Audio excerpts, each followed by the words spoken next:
right, let's move on now to the next email. And the next email today comes to us from Linus Lang, who writes, I know you love Rebecca Hall. Oh man, I love Rebecca Hall. You have no idea. I do too. So I wanted to know what you thought about her taking a lead role in Godzilla vs. Kong movie. The cast is already pretty stacked. Personally, I love it. But with such a big cast, do you think there is a risk that not enough screen time will be given to Kong and Godzilla? All right, thanks a lot for the question. And for those of you who missed the news that came out yesterday, Rebecca Hall is going to be starring what they're calling as the lead role. Now, I don't know if they mean the lead role or a lead role, but clearly she's going to be a significant character in this movie. And look, dudes, I have been a massive Rebecca Hall fan ever since she was in that movie, that Woody Allen movie called Vicky Cristina Barcelona, where she was like the third build person. You had Scarlett Johansson, Penelope Cruz, why am I forgetting his name? Fact checker Jonathan, the guy who plays the villain in No Country for Old Men. He won an Academy Award for it. Javier Bardem. Thank you so much. I love Javier Bardem. Why did I miss that name? So of course, everybody talks about that movie because there's a threesome in it with Javier Bardem, Scarlett Johansson, and Penelope Cruz. And of course that gets everybody's attention. Of course it does.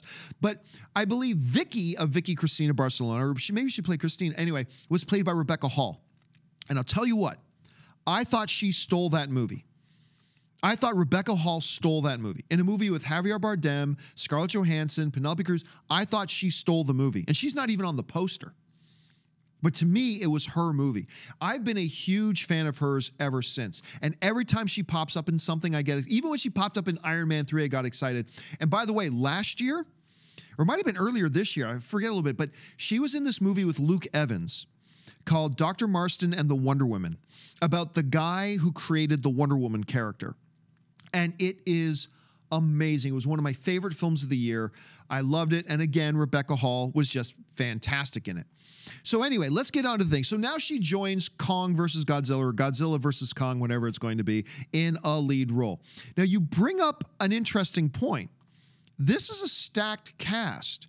And could a stacked cast like this kind of bring up the same problem we had with Kong, in that Kong, or with Godzilla, that Godzilla didn't get enough screen time?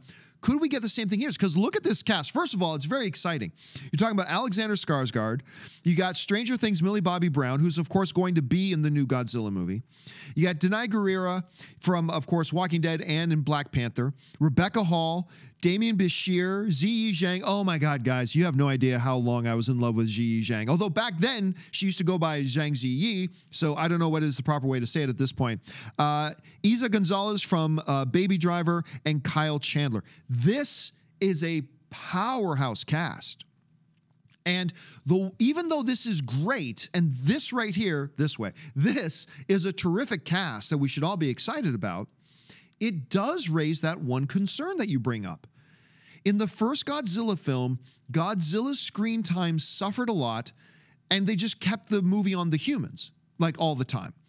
And even when we started to get Godzilla, they would cut away from Godzilla and go back to more humans talking. Let's get more humans talking. And that ended up being a source of frustration for a lot of fans.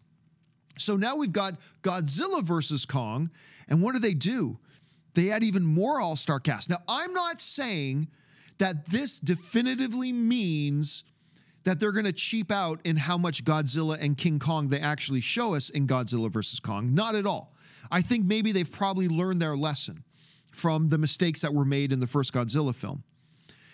But you would be forgiven, though, for raising it as a concern. It's like, well, wait a minute, with all this all-star talent, like, how much screen time is going to be left for Godzilla or for King Kong?